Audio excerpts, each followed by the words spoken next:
Turf Today is brought to you by Toro. Innovation is a word that companies use a lot, but what does it really mean? For Toro, it's about more than chasing the latest fad. It's about understanding what's important to you and helping you solve challenges you face in your day to day.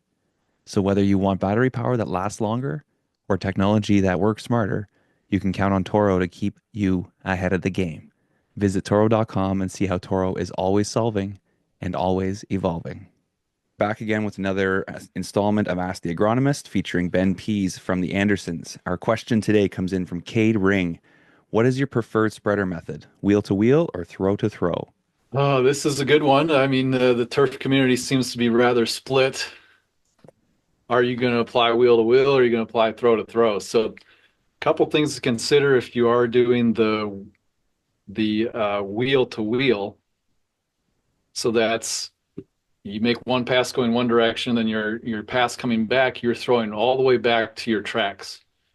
So there, you're really making a double application. So either you have to cut your rate in half. So let's say you wanted to apply your fertilizer or Fert Plus control product at 2 pounds per thousand, or let's say 3 pounds per thousand. You have to recalibrate your spreader to go at 1.5 pounds of product per thousand. So while that is possible with some products, maybe your smaller SGN products, it's harder to get calibrated a spreader to go that low, as a rate, pounds of product per thousand. It's tougher to get a calibration on some products at that wheel to wheel half rate. So depending on what you're using, you could go wheel to wheel, but it might not work out with every product. So if it's a product that doesn't work out to be able to cut the rate in half, then throw to throw is probably the best option. So, looking at some higher nitrogen fertilizers, if you want to put out 1 pound of N, you're probably looking at below 2.5 pounds per thousand, or if you even want to put out 0.5 pound of granular nitrogen, then you're really getting into low application rates. So you wouldn't be able to probably calibrate a spreader to do that wheel to wheel version. So you're going to be stuck with the option of using throw to throw. Now, the little caveat with throw to throw is we're still overlapping a little bit, because at the edge of that arc, that spreader arc, we're not getting as much out to the edges. So, we still do need to overlap in 10 to 20%, a foot or so. But that's built into the spread pattern of most spreaders. So even throw to throw, you're not throwing just to where those last particles fell down. We're still going to overlap a touch by a foot or two, but it's definitely not overlapping wheel to wheel. So a couple things to consider are, what's your application rate, and can you cut it down into a half rate to do that wheel to wheel? If not, then throw to throw is best. And another thing to consider is your labor hours, what you have available. Obviously, going wheel to wheels, you're walking twice as much because you're not covering as much ground. So think about who's doing the application, how much time you have. Do you need to stay ahead of play? Things like that can kind of say, well, this application, we've got some buffering time. We can do wheel to wheel. We've got a small SGN material that we can put out at a half rate. But if you're just doing tees with a larger SGN and you want to do up and down on each tee, you've covered it with throw to throw. So things to consider with the product, and then things to consider with labor and timing as well. Beautiful. Well, I would just ask you about calibration. Is there anything you can do to make sure you are kind of getting that expected throw? Good question. Yeah, I did mention calibration there when you're thinking about your rates. So we can use a catch can that attaches to the bottom of our spreader and catches most of what's coming out. And then we measure what's coming into that catch can box to calibrate. And, that's where you'll find out, can I cut the rate in half? Or maybe I can't. Maybe I can't dial it down that far. So you can do it that way, or you can put out catch cans across the whole spread width and see what falls in. You'll notice that there's a lot more material right closer to your spreader than there is further out. So that's where I'm talking about that. Even if you're doing a throw to throw, you're still overlapping a little bit. And doing that, putting out cookie sheets or, some sort of shallow catch containers that you can drive through with the spreader will tell you how far you really have to overlap when you're doing the throw to throw, or how far you don't have to overlap. And that'll change with SGN of the material, consistency of the material. So it's good to recalibrate every spring. Even if you've used the product before, it would just take a few minutes and run it through your spreader and throw the calibration box on, or do the catch cans, and you just have that much more confidence in your applications that you're spending a lot of time and money out there to do. So I know we've got a catch can that we do sell that attaches right onto our spreaders. And, of course, there's all kinds of other good trays or homemade versions that you can do as well. But calibration is key. Let's make sure we're putting out what we think we're putting out. Yes, definitely calibrate those spreaders. Very, very important. Well, thank you so much. This has been another installment of Ask the Agronomist presented by the Andersons. If you guys have a question you want to get into us and asked on the show, reach out to us or reach out to somebody from the Andersons. Gentlemen, What's going on? Yeah. how we doing? Look at that Coming in background. hot, brother. Coming in hot, baby. I love it. I love it. How you doing, buddy? I'm doing wonderful. How about you guys? Pretty good. We were just talking to your buddy Kyle there from the caves. He was chirping you the whole time. I can only imagine. Yeah. Yeah. So, Kyle's a great guy. oh, he's a beauty. It was a great interview. Yeah, he's coming out for the Open this year. I'm hoping to go out to his event as well. So he's a close friend, and got a lot of respect for him. How many events do you go to be a part and support with some of your buddies kind of in the network? Honestly, not a lot. However, I've always kind of been reluctant to leave home base, especially during the season. But there's a handful of guys throughout the industry that have supported me routinely through my career that I really feel obligated to kind of reciprocate and support them when they have events. So yeah, I haven't done a ton of them, but I've been back to Oak Hill a couple times. I was at Phil Kafari's place this year for the Junior Am, and yeah, enjoy those experiences. Which, if I'm not mistaken, we almost guilt tripped you into going up to Phil's place, right? Yeah, that's a true story. So I forget when that was. What was that, in August? Is I that think correct? so. I think so. Yeah. Yeah, the he had the Junior Am going on. We had several projects, you know, in kind of mid construction completion at Oakmont going on. And, middle of the summer, it was hot. I was driving into work at whatever, 4 in the morning, listening to your guys' podcast, which I thoroughly enjoy. And I'm listening to it, and Phil, as always, he's a riot. And, he said something along the lines of, I think Mike's coming out for a day at some point during the week. And I got into work. I think I worked a couple hours in the morning, hopped in the car with one of our assistants, drove out to Michigan, like 4.5 hours, walked the course with Phil. He didn't know I was coming, so that was fun. And then rolled back that night. So yeah. That was an unexpected trip because yeah, you were gonna go and then like you said, you had a bunch of stuff going on, and then I saw you there at lunch or dinner, maybe I can't remember which one it was, Yeah. but like whoa, this is a pleasant surprise. So yeah, that was awesome that you were able to make that trip over. Well, I think that's part of the coolest thing. Our business is so unique in the fact that you build these unbelievable relationships. And I really don't think any other business is like that, because the reality is most businesses, you're not working 7 days a week, whatever, 360 days a year. And so you build these bonds with people. And then, as people move through their careers and find their own success, being able to share some of those experiences with guys that have, you kind of came up with is in my opinion, one of the best parts of what we do. I would assume you have a pretty big network of guys. So, hosting the US Open this year, it's going to be a big one.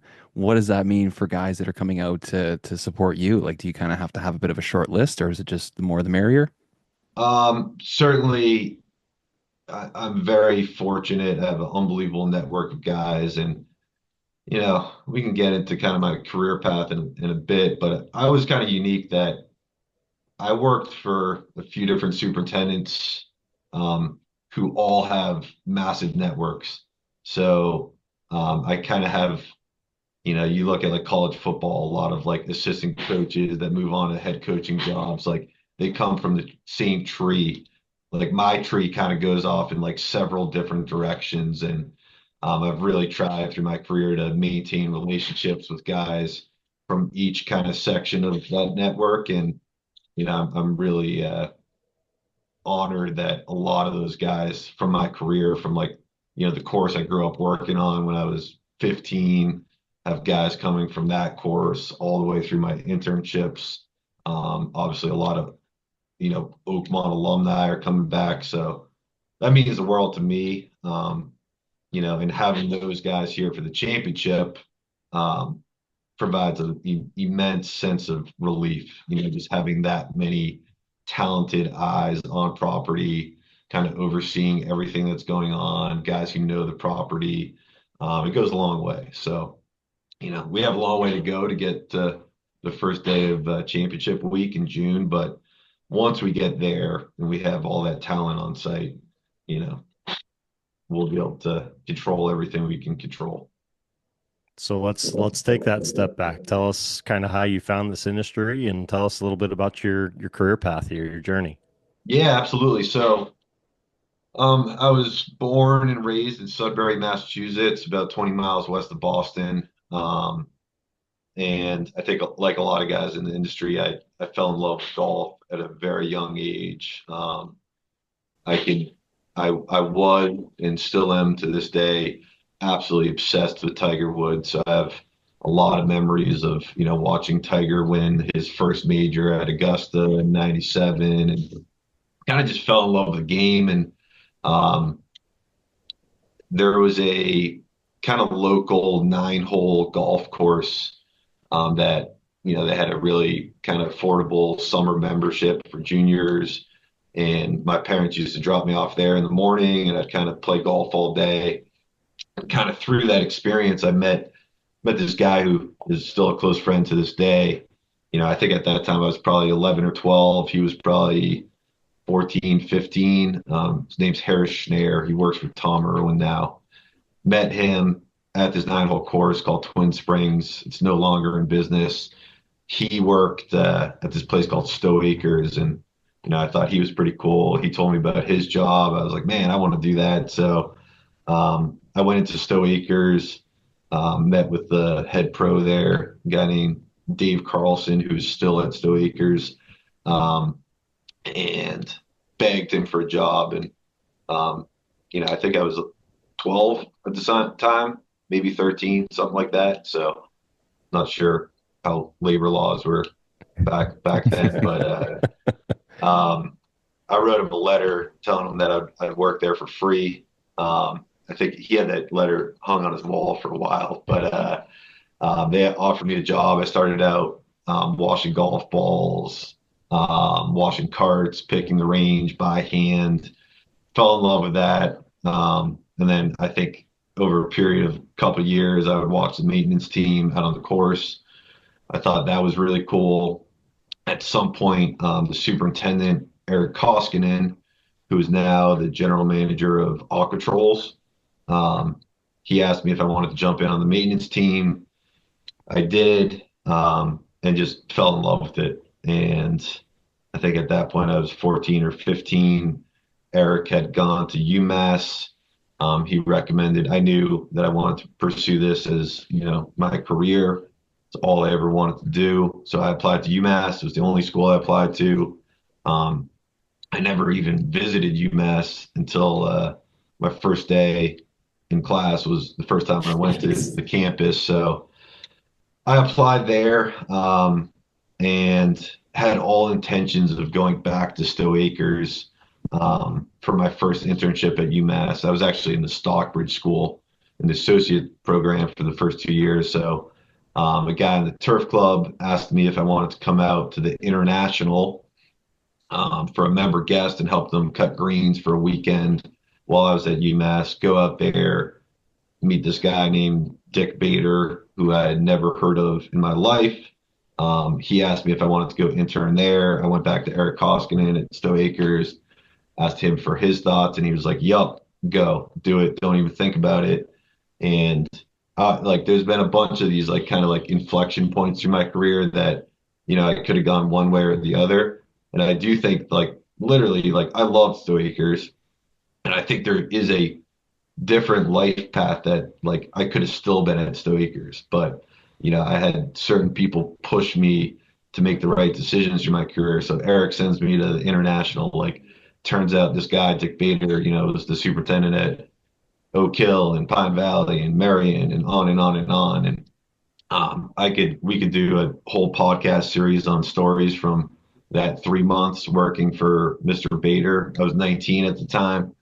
But he really lit a fire under my ass. I saw, kind of this whole new level of turf maintenance, and I loved it. And he pushed guys, and we called it Bader Boot Camp, and it was like militaristic in the way that he managed people, and that was exactly what I needed when I was 19 years old, right? And I remember just being so intimidated by this guy working for him, like losing sleep at night. What mistake was I going to make the next day? What was he going to yell about me for? And kind of one of the best stories from that whole experience got to like the last day of my internship, and I, have a little meeting with them, and he tells me that I was the biggest disappointment of his 40-year career in the turf industry, and that no one will ever hire me. I should get out of the business. And I just remember, like, I'm 19. I just put all this time, effort, like, didn't take a day off the entire summer, sunrise to sunset every day. And I was just crushed. And, looking back on that, that was like the final test, right? Like, are you mentally tough enough to have someone say something like that to you, and like knuckle down even harder? So it turns out, like, he calls me a week later, and he's like, "Here's the deal. You're going to go to Oak Hill next year. You're going to work for Jeff Corcoran. You're going to do great for him. That's the right next step for you." So I was like shocked that he called me. Turns out, whatever, 15, 17 years now later, like, I still talk to Mr. Bader on a daily basis. I had lunch with him in December back at his house. So he's been a massive factor in my career. So I ended up going to Oak Hill, do another internship there. So, had a bunch of people I worked with at the International that I'm still very close with to this day. Same thing at Oak Hill. Finish up the season working with Jeff. And Jeff gave me the, same deal, like, walked into his office. "Okay, what's the next step for me?" And he said, "You should either go to Muirfield Village or you should go to Oakmont." And I remember asking him, "Well, what's the better option?" He said, "You need to choose. It's your job. They're both great. Pick one and roll with it." And I went home that day, Googled both of the courses, and certainly wasn't super familiar with Oakmont at that point in my life. Looked it up. I've always been into golf history, golf architecture. Kind of started reading about Oakmont. Thought it was their history, the championship legacy was really unique. The design of the golf course. They had the U.S. Women's Open that year, so I ended up going up to Oakmont, doing my last internship at Oakmont. And by the way, somewhere in there in college, I did a winter internship for Jim Roney at Saucon Valley too. So got that whole piece too. But intern at Oakmont, fall in love with the place. Graduated from UMass, had my U-Haul packed, like, finished my last exam, skipped my graduation, drove out to Pittsburgh, started working at Oakmont. And over the course of, I was there for 7 seasons, worked my way up from a crew member to an AIT, then a spray tech, second assistant. I was a first assistant in 2016 through the U.S. Open. Right after that, got my first superintendent opportunity at the Apple Club in around New York. Moved out there, like literally couldn't have had a better first opportunity as a superintendent. Did a couple major renovations at Appowamus, irrigation, pump station, and loved that place. Unbelievable membership. They gave me all the resources, tools I needed, and I likely would have stayed there for probably the rest of my career. However, in August of 2022, probably the most influential mentor of my life, Dave D'Alessandro, calls me and he said, you know, I'm stepping down at Oakmont. Are you interested in the job? Um, I met my wife at Oakmont. She was the event coordinator here. We started dating in 16. Her whole family's from Pittsburgh. So, from a family perspective, it was a no-brainer. And obviously, like for me, dream come true to be able to come back to Oakmont. I've always wanted to host major championships. So ended up getting that opportunity, came back in 22, and here we are today. So thinking back on my career path, pretty wild. But I've been at this since a very young age. It's something that I've loved from the very first minute, and I still love it today. Well, it's a heck of a journey, man. And we'd love to ask you just, we're going to talk about Oakmont quite a bit, obviously, but I'd love Yeah. to ask you about that first job, moving to New York and kind of taking the, move away from Oakmont and everything like that. Just take us through what that was like, that transition. That opportunity came up. The grounds chair at Appowamus came out and played Oakmont, and a lot of guys, a lot of assistants at Oakmont get superintendent jobs this way. But someone comes from another club, comes out to Oakmont, sees the conditions, and they want an Oakmont guy at their club, and that's what happened to me. So Appowamus reached out, and I had never heard of it in my life. And I remember honestly, I called a few different people and they said, Appowamus, it's a family club, it's a racket club with a golf course, and you don't want any part of it. I went out there, met with this guy, Bob Dotto, who's the grounds chair at the time. He was running the search firm, and this guy was just like uber passionate about the property. Appowamus was founded in 1890, one of the oldest clubs in the country, had great bones. They hadn't done any type of substantial improvements in like decades. And it was abundantly clear that the membership wanted to turn this place around, right? So um, I fell in love with the place, went through the interview process, ended up getting offered the job. I moved out there. And from day one, when I got there, they had just hired Keith Foster. He put a master plan together. So my first full season, we did green expansions on every green, rebuilt all the bunkers, tees, like 10 acres of fairway expansions, removed hundreds, if not thousands, of trees.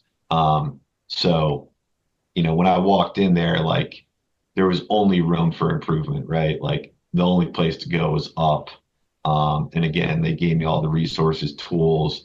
We did that, came back a couple years later, did another kind of like second phase, more bunkers, more tees, a little bit more work around the greens. Then we did an irrigation system, we did a pump station. And while this is all going on, we're also enhancing conditioning. And, I'm pretty proud. I had an unbelievable team at Appowamus, guys that just, they grinded like all day, right? And this is like pre, you know, me having kids. So like we were literally there every hour of the day into the night and like just loved it. And we got that course, to a level that, I don't know if it was the best conditioned course in the area, but it was certainly up there. And looking back through my career, that's one of the things I'm proudest of is, that Appowamus experience, taking that golf course to what we got it to, and then the Oakmont opportunity came. All the mentors and everything that helped you along the way. did they have you prepared for that first job, or did you get there, it's the first time you're kind of in control of everything? Yeah. Were you ready for that, or was it like you mentioned, is it kind of like drinking from a fire hose where like, oh man, what's going on Yeah. here? Now what do I do? Yeah. I mean, honestly, I'm not sure there's like a period of my career where I haven't felt like I'm drinking from a fire hose, candidly, but it's something I've learned to embrace.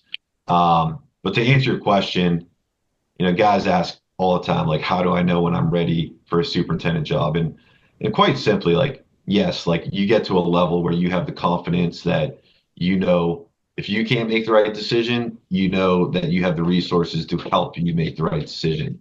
But that being said, you're never 100% ready for that first job, right? And I went in there, and there's some pretty big cultural differences, right? One of the things about Oakmont, we have a staff of about 45 guys. Most of them have college degrees, and you know, no offense to anyone, but that certainly wasn't the case at Appomattox. And I walked into a crew where most of the guys didn't speak English, so that was like a big culture shock for me. And I had to kind of relearn how to communicate with people, how to manage people, how to lead. And the way we did it, I used my network. I got great assistant from Oakmont. Jeff Corcoran sent me a guy. Hired another guy off TurfNet. Kind of just needed another body. That guy ended up being exceptional. So we had an unbelievable team, and we just worked and worked and worked until the place started going in the right direction. So I think when you get that first superintendent job, you know, you might not feel like you know all the answers, but you know how to get to the answers, and that's kind of the fun part about it, right? To some degree, you're figuring it out on the fly. Did you ever think that Oakmont would come calling, or were you kind of planning on being there for a while? Was it tough Now, leaving?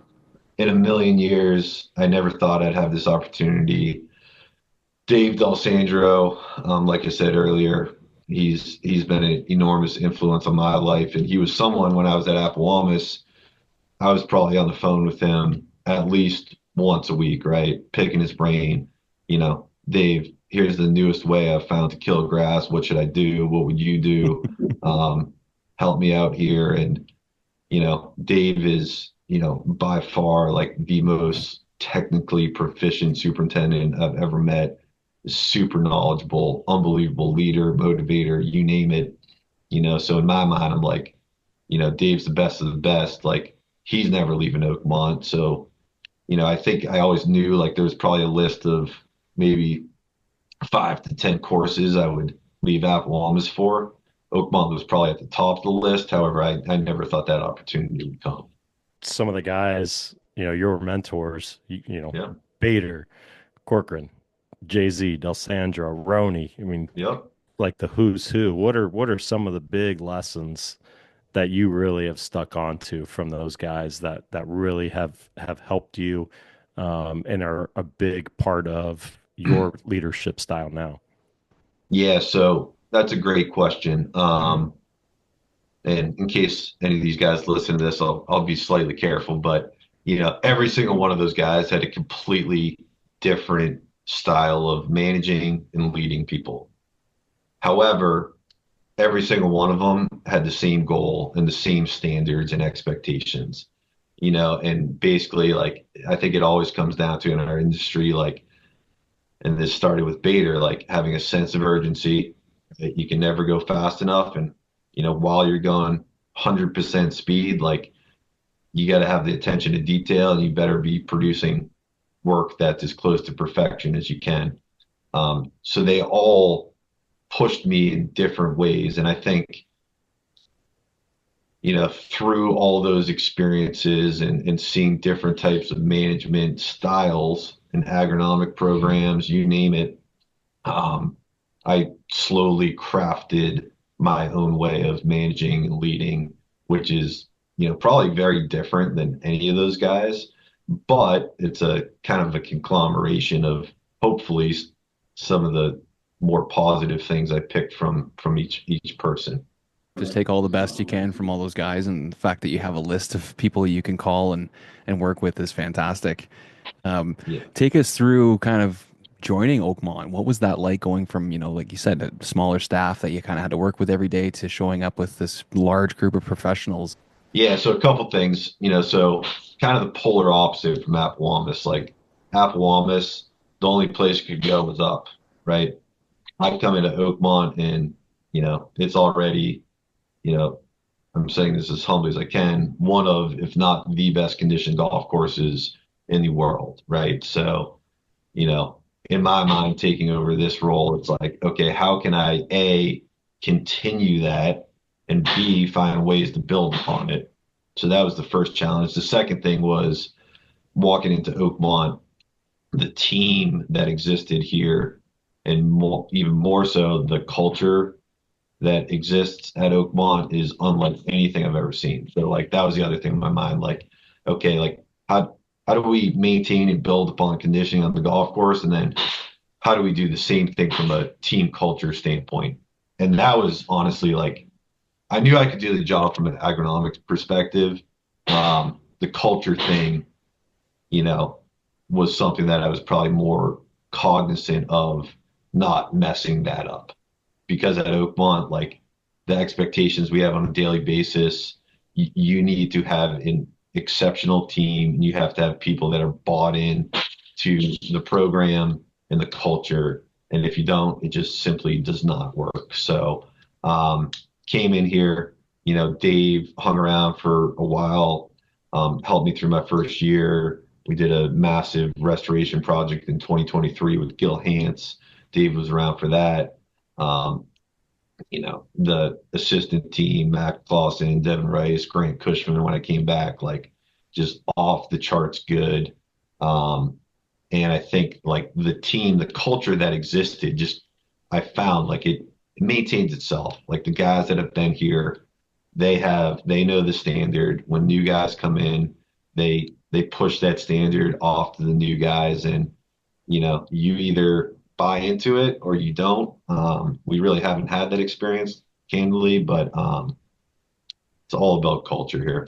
So it was again, drinking from a fire hose coming in here, massive project. We did massive renovation to our entire grounds facility, new mechanic shop, break room, locker room, mud room. Right after that, started the gill restoration project. In conjunction to that, we redid our irrigation system, our pump stations. Right as we finished that, we moved into a driving range renovation that we worked on. Technically, it's still going on as we speak, but we're wrapping that up. Bunch of other kind of USGA infrastructure related projects. So it hasn't stopped here from a project perspective. And at the same time, we're trying to build conditioning standards on the golf course, get the golf course ready for this year's US Open. So it's just been an unbelievable experience. It's been a whirlwind, but the team that we have here at Oakmont couldn't do it without them. So much to digest from what you just said, and Hmm. so many follow-ups that I've got going in my mind right now. But I want to go back to you mentioned Dave being one of the more technically savvy superintendents out there, but then also, the culture and it really being more of a question of the culture there. And if you're able to kind of continue that, talk about what makes a great superintendent. Talk about the balance between being technically proficient versus being a good leader of people, and Yeah. how do you balance those, and maybe which do you even see as the most important part of the job? Yeah, I think that's a great question. Full of them, And full of you them, can look Mike. at any of the top superintendents in the country, and um, you get kind of a hodgepodge of different personalities and different strengths, weaknesses. You look at a guy like Dave, right? And like he can give you a molecular breakdown, like literally like PhD level of like chemistries, soil chemistry, like fertility, like you name it, right? I'm not like that. I know enough to do my job, but I'm more of like, okay, I've acquired experience through the years. I've seen things go wrong. I've seen solutions to every problem. pretty much imaginable, how we got out of those situations. And, like in my mind, like, I'm constantly like taking mental notes, like, okay, we did this at this point under this condition, this weather. And that's kind of like how I go about things from like agronomic program, right? I'm more of, I don't want to say a gut feel guy, but I'm probably more of a gut feel guy, right? When it comes to making agronomics decisions, then it gets into like leadership styles, right? You have different guys that are like big, motivators, like pep talk guys. I am probably more flatline than some people where this is a humbling business, right? Like, I don't care how good you are, like, things are going to go bad at some point in your career. It's happened to me many times. I think the best superintendents are the guys that when things do go bad, they get out of those situations the quickest. But at the end of the day, I think the one common trait you'll find in any good superintendent is they're good communicators, right? I think as a superintendent, you have to communicate to such a various group of people, whether it's like interdepartmental, the membership, board of governors, owner, grounds chair, committees, you name it. And then you have the whole flip side with contractors and vendors we work with, where you have to communicate, right? And I think you talk about communication, it all comes down to building relationships. And that's something I've tried to focus on through my career is like, okay, I know what my weaknesses are. What I can do is build relationships. And if I can build really strong relationships, whether it's with the people I report to or the people I work with, or the people that support me, like, and I have that support system, like, no matter what happens, we're going to make it out of it. We asked Kyle this question as well. I'd love to hear your response to it. But where's the balance lie between, being the boss and being the man with the final say, and then kind of being that teacher and the coach and, Mhm. having the personal relationships with your staff? Yeah, I think probably some of the best lessons I learned as I was coming up through my career was when people kind of handed me the reins, said, Mike, like, here's the outcome I'm looking for, and you need to figure out how to get from point A to point B. So, um, as a manager, I really try to like enable the guys on our team to make their own decisions, come up with a way again to get from point A to point B, and that stimulates thought. It makes people um, feel engaged, and it helps them grow. Where I don't think as a manager, if I go out every day and say like, here's exactly what I want to get done, and like I'm going to give you 7 steps that you need to follow to get there, like I don't think you're really helping that individual, right? So, um, certainly delegating, allowing people to take responsibility for different goals and initiatives, and then holding those people accountable, but also like the culture on our team, knowing that like as a member of our team, no one should hold you more accountable than yourself, right? So, that's kind of how I go about things. You come into that role at Oakmont, and you mentioned,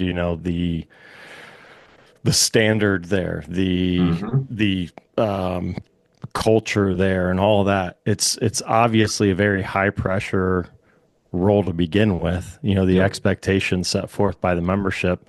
How did you balance the nerves? Were you nervous coming into it? Was there some level of timidness almost coming into that role? How did you manage the potential stress of coming into such a role with such demanding expectations, and then obviously having Dave kind of over your shoulder the whole time?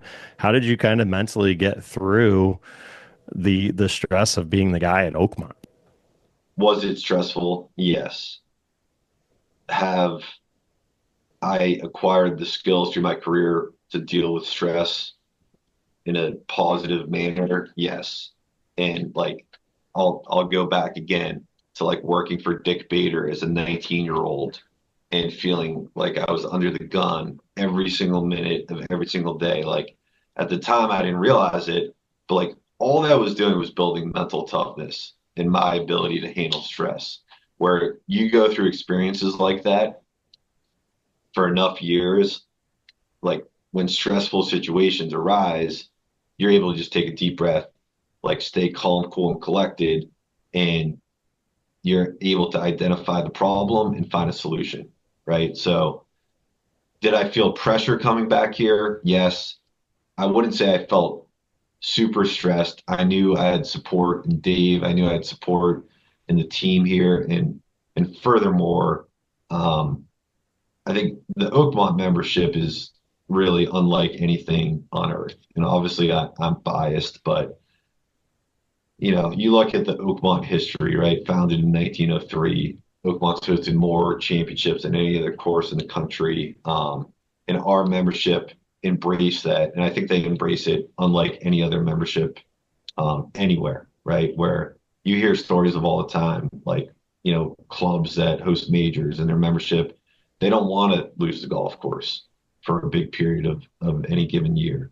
Oakmont's not like that. Our membership loves hosting championships. They realize it's part of the fabric of this club.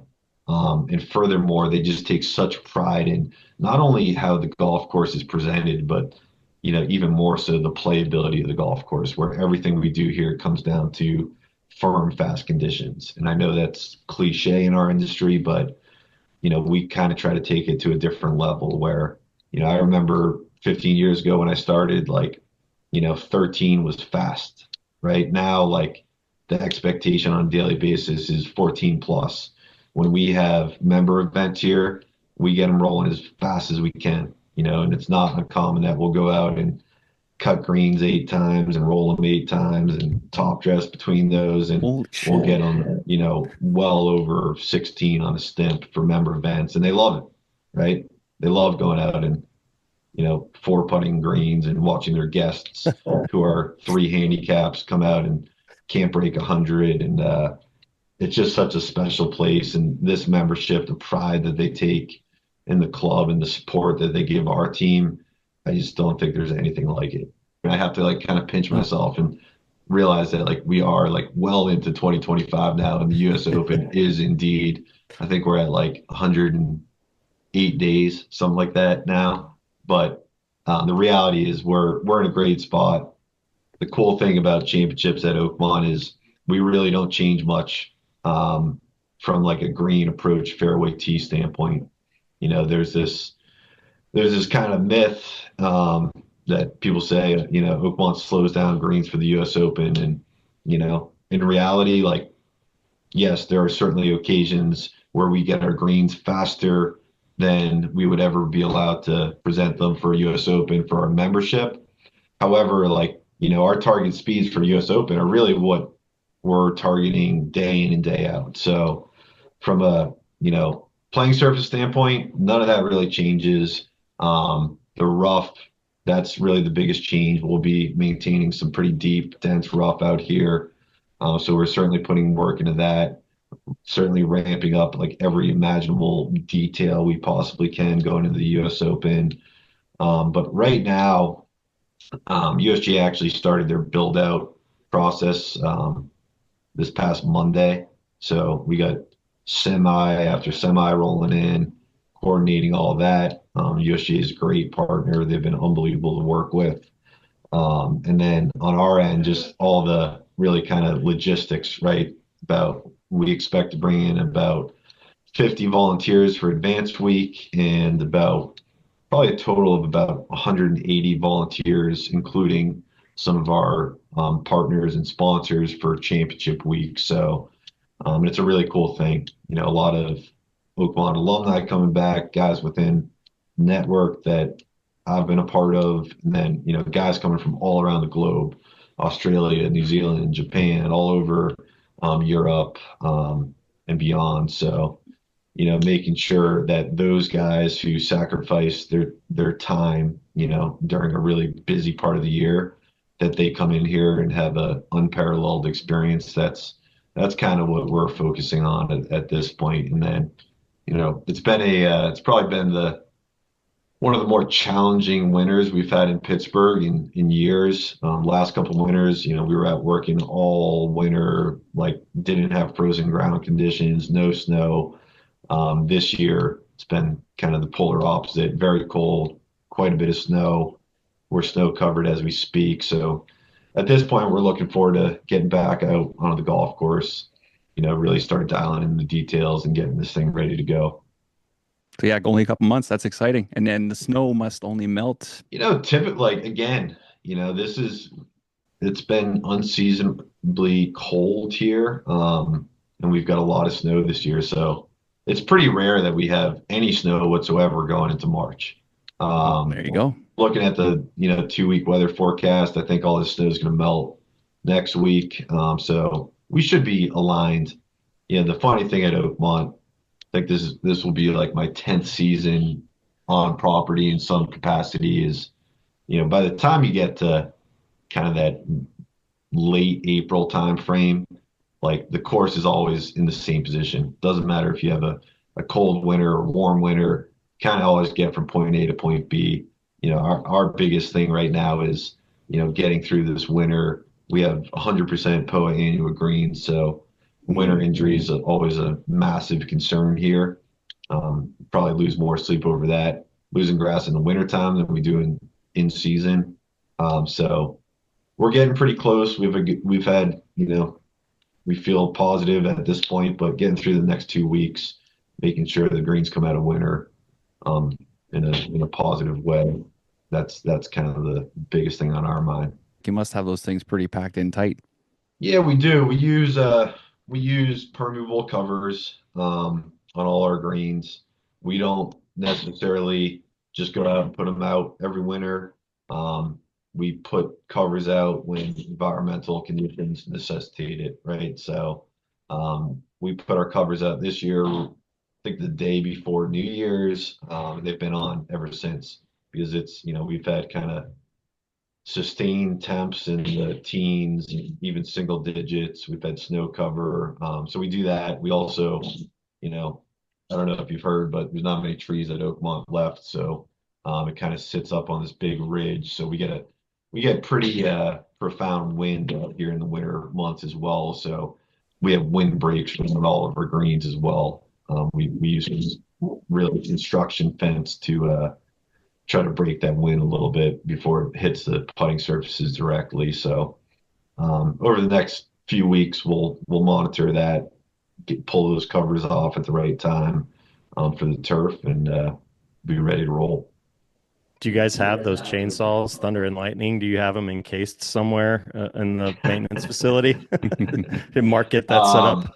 No, there's no memorial for a chainsaw at Oakmont. However, something pretty cool is, and he actually sadly passed away this year, but one of the more notorious Oakmont members, Mr. Bank Smith, he was the grounds chair back in the 90s, and he really spearheaded the inception of the tree removal process at Oakmont. You look at pictures from the 1994 U.S. Open, and every single hole was tree lined.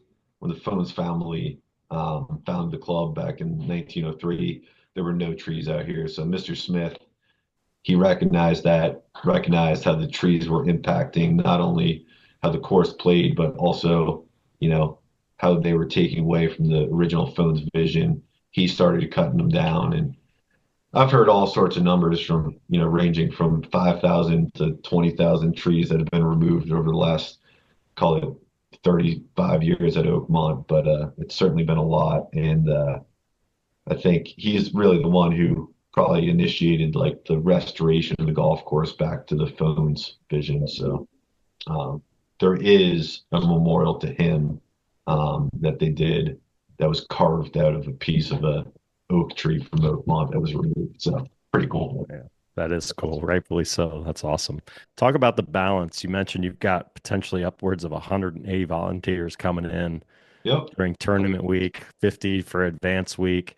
How do you balance staying focused on golf course conditions and preparation versus the administrative side of making Yeah. sure everything's ready to go come tournament week? Yep. So first, rely on our team, right? They're the leaders, not just our assistants, but every single guy in that break room. They're going to have an objective, a goal. They're going to have something that they're solely focused on going into the U.S. Open, and everyone's going to take pride in that and dial that one thing in. And that's how we're going to get as close as we can to get to perfection. During the championship week itself, I think about that a lot. You got 180 bodies on site, which, that in addition to our, call it 45-person team, you need those guys at Oakmont because, we have to get the entire golf course prepped. You know, don't forget, like you can see the entire course from any vantage point. So we basically have to be off the golf course by the time they tee off 1 and 10 at 6:45 on Thursday and Friday. So when you have 210 bunkers, 330,000 square feet of bunker surface area, it's 40 to 50 guys out raking bunkers every morning. And then, the last few championships, knocking wood, we're not going to have this year, but we've had substantial rainstorms. So that's necessitated having all 200 people out, putting the bunkers back together. We have much better technology in our bunkers now. It'll be less of a problem if we do have inclement weather. But I think the biggest thing during championship week is all of the experience that's coming back, where we'll have something like 20 past Oakmont assistants on property that week, and they'll kind of be in, leadership, kind of captain roles. So, you know, um, every single one of them will have kind of one responsibility. Hey, like, Doug Drugo, you're standing with this group on this green and you're watching everything that's going on. You're checking mower heights and clip yields and rollers, making sure there's no leaks, strips, skips, you name it. And there'll be someone in that kind of position on everything that gets done.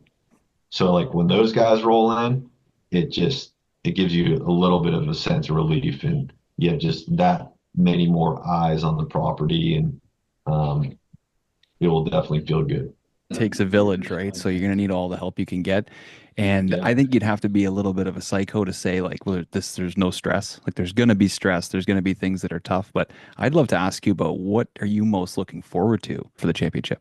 The thing I'm looking forward to most is, you know, I think first of all, like, we're going to be entirely focused on the product that we present out there, right? Right up until the last putt. So there's not going to be much time to sit back and reflect and take it in. But, hopefully we have great weather.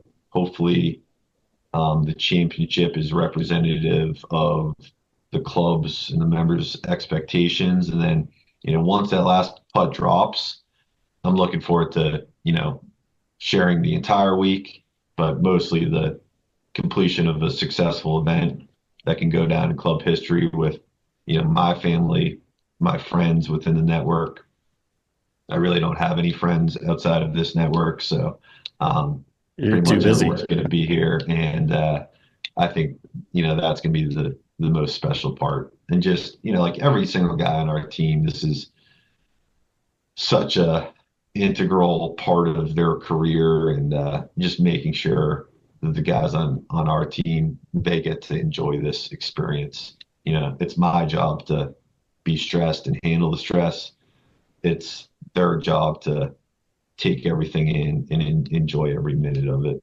You mentioned being a big Tiger Woods fan. You can just find a way to, you know, follow him around and be Yeah, I'm on not gonna his different lie. recovery team.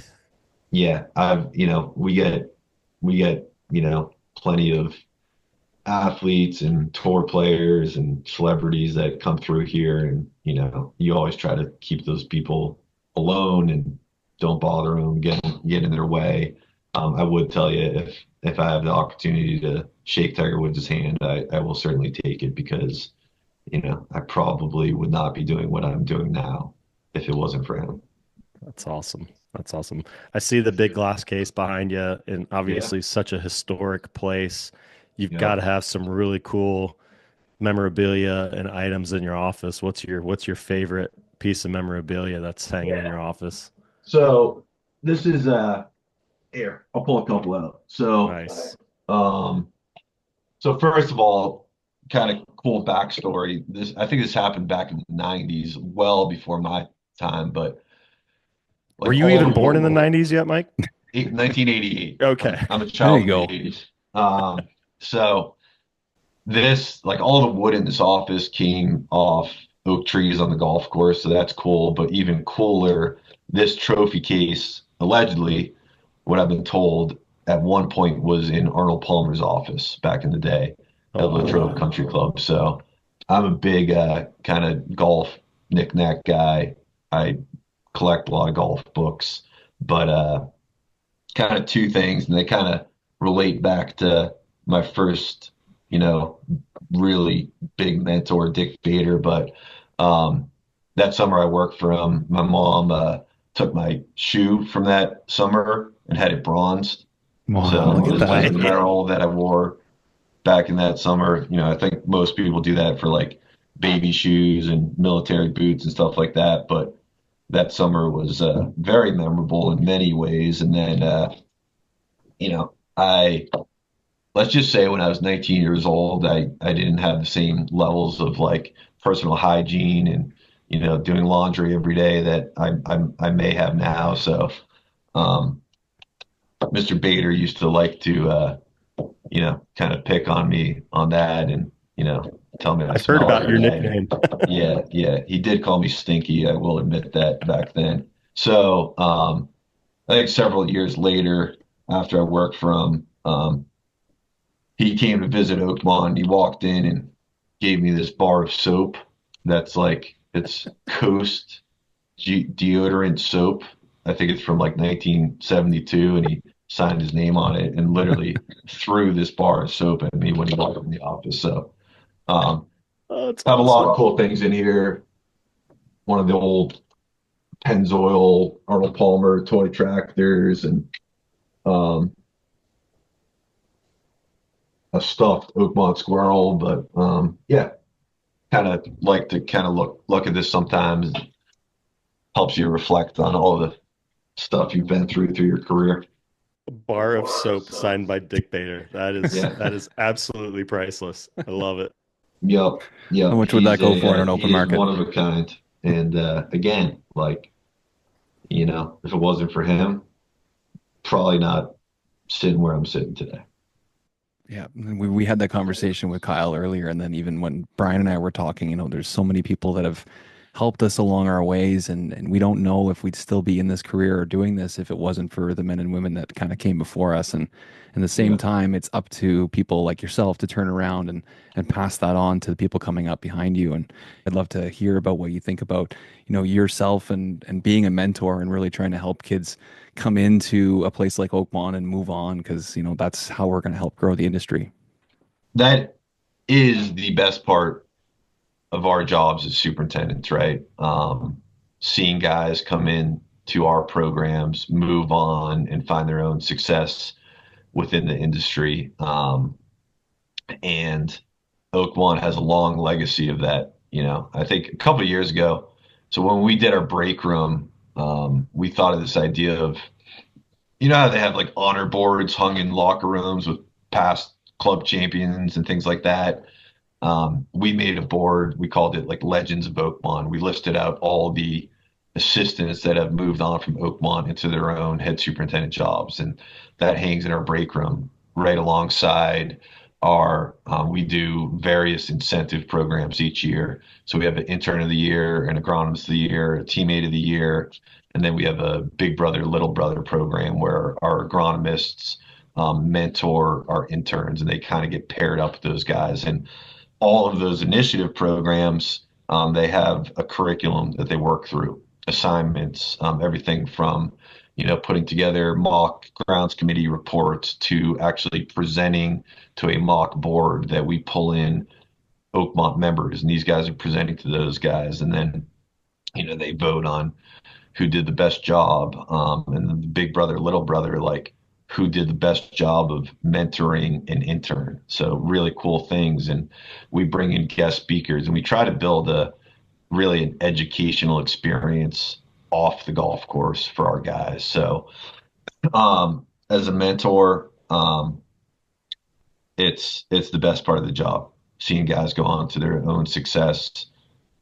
I've never been a superintendent, never will be one, certainly at Oakmont, where like we don't want guys coming here and staying for 10, 20 years, right? Like we want guys to come in, take whatever it is, 3 years, 5 years, learn what they need to learn to succeed within this industry and then move on to their own success. And, sometimes that's moving out of Oakmont into a assistant role. Sometimes it's moving right into a superintendent role, but you know, we have a pretty good track record here of, our assistants have got some really great jobs around the country, and we're really proud of that. Come on, I'm surprised you guys actually have enough room in your break room to have a Legends of Oakmont wall, because you guys have really moved some people along there. It is pretty wild. Like if you add up all the assistants that have left into superintendent jobs, and then you also look at like other guys that have worked on the team at some point and are now assistants, it's in like the 40-50 range. So I'm shocked it's only 40, 50. I it mean, might thinking be of all more. the, Yeah. yeah, thinking of all I the tried interns and figuring everything. that out at some point, but you start getting back into like that, 90s, early 2000s range. There were just so many unbelievably talented guys that came through here. Oh yeah. Yeah. It's like trying to trace some of those trees and networks that we've talked about. It's like it's impossible to put numbers on those guys and track all of them. That's incredible. Are some of those programs things that you inherited, or did you instill those when you got there? Yeah, so those are all things that Dave Sandro started here when he took over back in 2017. And there's a lot of things I didn't even list. He started a program where our guys went and worked for the Pirates or the Steelers, for a couple of homestands or a home game. All of our interns go and work somewhere else for a week while they're here at Oakmont. So we send guys to many different clubs, but Oakland Hill, Oak Hill, Marion, Moraine, Laurel Valley, Weburn, Appowamus, list goes on and on. So like we do that for our kind of 3-4 month interns. They go there for a week. Those clubs send us a guy for a week. And then a couple years ago, we started taking our 6 month interns and we send them over. I have a very close friend, Joe Buckley, that I interned with at Oak Hill that I still keep in touch with. And he's a superintendent at Geneva Golf Club in Switzerland. So we've sent guys there for 2 weeks the last couple of years. So yeah, Dave started it. At this point we try to find ways to make small improvements every year to those initiative programs. But that ultimately is a big part of the reason we're able to recruit talent here, retain guys. It's all about that educational experience. It reminds me a lot of that Muirfield University dynamic that Brian would talk about quite a bit. Yeah, no question. I want to know for the U.S. Open. I struggled with it when I was very fortunate to play it a couple years ago. I couldn't tell the difference between the approach and the green. Are you guys going to have to kind of mark out those spots for the Open so guys know if they're able to mark their ball or not? Yeah, that's always a hot topic, right? So Oakmont's obviously our greens are very unique. Probably the closest thing you'll see to 100% POA. It's a very perennial POA, super tight, super upright growth habit, super dense. And we have a lot of that same perennial POA on our approaches. So, like, yes, we mow our approaches at an extremely low height, but I think even more so, it's the type of POA that is on them that is like the reason our greens are the way they are is because of 120 years of, kind of immense mechanical stress on them. You can look at old pictures of guys pulling 2-ton rollers across greens that like they were doing the same thing we're doing now, just on a different level, right? So from all those years of stress, this grass has adapted to what it is now. And really everything we've always done to our greens, we also do to our approaches, whether it's aerification, mowing, rolling, spray programs. So the approach grass is pretty similar to the greens, and that's probably what makes it difficult to tell it apart. For the U.S. Open, um, we'll certainly make some adjustments to make them more visible. From a ruling perspective, we don't want that to become a negative story. But even just things like in a typical week, we might mow green cleanups 3, 4 times a week. During a U.S. Open setting, we're mowing those cleanups every single day for weeks on end. So like that's going to increase definition. But yeah, it's certainly something we're highly cognizant of. How many offers do you guys get to farm out some of that POA? You guys get a lot of people asking you like, let me get a Yeah, little so bit of we, Colin Boyd out in Western PA, he's that. Yeah. grown a lot of really good grass in for a lot of people. But for decades, he's collected our aerification plugs from Oakmont, grew them in, and he's took that sod all over the place. Man. We had him grow in about 4 acres of POA turf for our restoration project in 2023. So, um, it's like any POA in the Pittsburgh region is unique because of the environment here, the weather conditions. POA at Oakmont's, kind of ramped up on that end, but yeah, it's pretty cool to see our grass go to other places. Mike, did you have any highlights from your career? Anything funny or fun that you wanted to bring up today? I could go on and on and on, but I think at every single place I ever worked, there was a group of people that, I was able to connect with on a super high level. And, I think one of the things about our industry is like, you know, I'm not saying this in a positive way, but like the reality is like a lot of the people we work with, we spend more time with those guys than we spend with our families. Not proud of that, but like that's just the reality, right? So that like just building those relationships and going through the years and living in employee housing with other interns and the stories that come out of that those kind of go down in history. But I think back to like my first experience on a golf course at Stowe Acres and that crew, it was all college and high school kids and none of Nice. them really had turf backgrounds. And we had, it was so fun. Like back then, I'm 15 and, I remember like guys would go out like the night before, like aim all the irrigation heads directly at the pin. And then, if I was doing setups next morning when I went to pull the flagstick to change the cup, someone's in the woods with a radio, like punching in a greens program, and all of a sudden all four irrigation heads pop up and are shooting directly at you. So like I could go on and on with like, stupid stories like that I recall from the early days of my career. But you look at that team from Stowe Acres and it's pretty cool. I think there's like at least 8 guys from that crew that are still within the industry, either as superintendents or working for different vendors through the industry. So that was a really special thing back then. And I still, when I go back home to visit my parents in Sudbury, I still enjoy just like I'll literally just drive over and drive through the parking lot and kind of reminisce for a minute because those were, pretty impactful times of my life and career.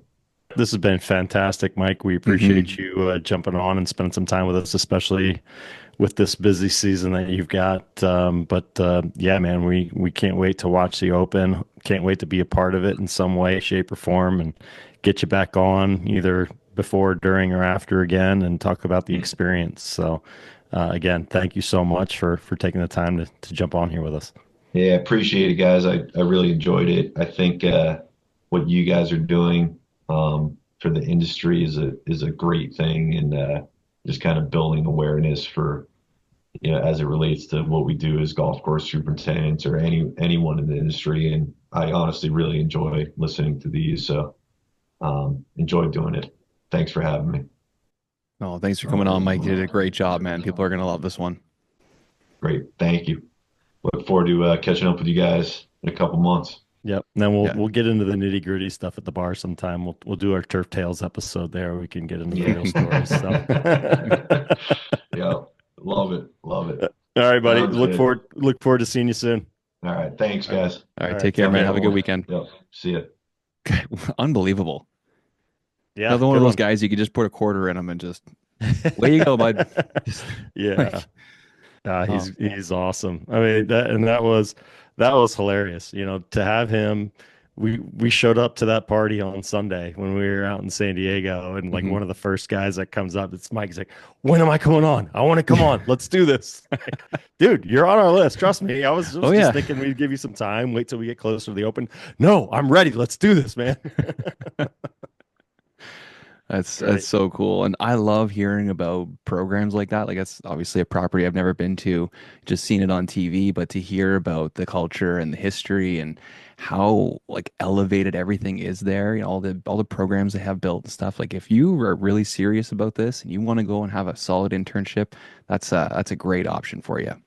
Yeah, yeah, really, really good spot. They definitely are doing things the right way. And I loved hearing about some of his, you know, mentorship programs that they have there. That's something I think that's really cool, very unique. Yes. Something I thought a lot about, you know, how to incorporate more of that in this industry. But the fact that they've got that implemented there and have an established and formalized program to help kind of move people along and mentor them, I think that is just unbelievable. I'd love to see something like that.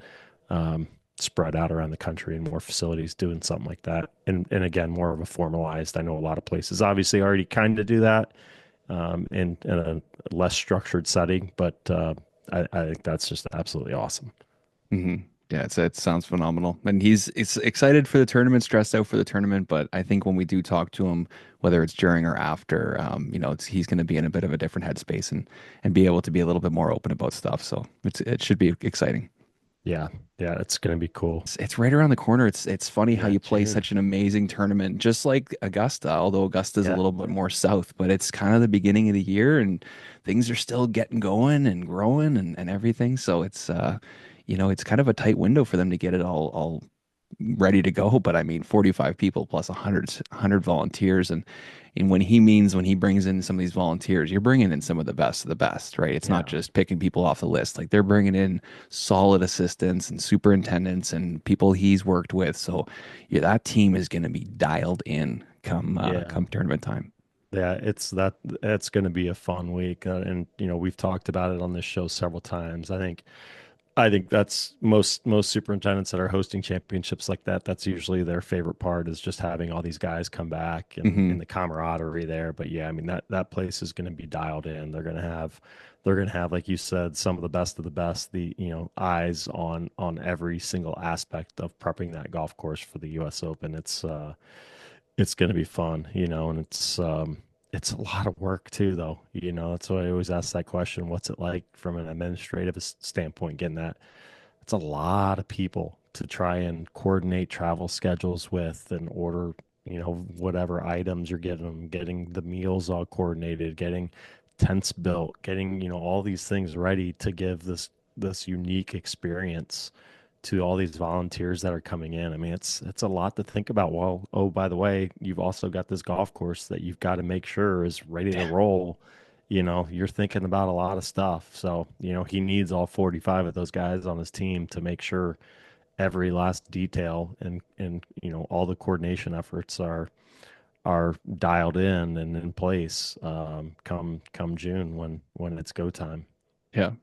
So I'm a list guy. I'll make like a Yeah. Thursday list, a Friday list, Saturday list, and kind of put things where I need to get them done. I learned that years ago, and it's always really helped me stay organized. Could you imagine how long those lists would be? No. Trying to host something like that, it would just you would be constantly adding things to the list. Call this person, reach out to this, make sure you do this, don't forget this, talk to this. Like it would just be the longest list. It would never end. So when he talks about, you know, that final putt dropping in the hole and being able to kind of, you know, breathe a sigh of relief and be able to just enjoy it with everybody. Well, no shit. Like those lists would be so long of things that you need to make sure are happening. And And he's probably at that point, he's probably hands off, right? Like he's not out cutting greens, he's not out on the sprayer. He's the one in the background kind of making sure everything is happening. But yeah, the stress and the length of those lists would be wild. So, Oh, I kudos know. to people that do that stuff. Yeah. And that's, kind of like, kind of like what we were talking with Kyle about, it's, being able to lean on those other people around you. Fortunately for Mike and for Kyle, like we talked to earlier, they've been around this stuff. They've been around the people that host these events on an annual basis. They've been a part of big championships throughout their career. So, lucky for them, they're very fortunate to have that network that's going to help them. But man, yeah, it's when you're in the heat of it, it's a lot. And like you said, there's a lot of touch points. There's a lot of list items on their programs and on their to-do list that they've got to check off. And yeah, it's overwhelming. But again, that's why you've got great people around you you can lean on and help get eyes on different parts of the property and make sure things are going smoothly. Hmm. It's not their first rodeo, so we're fortunate in that sense. Yeah. So, all right, man. We'll have a good weekend, and we'll. Okay, perfect. Have a good All right, one, man. buddy. Good You job. too. We'll see you.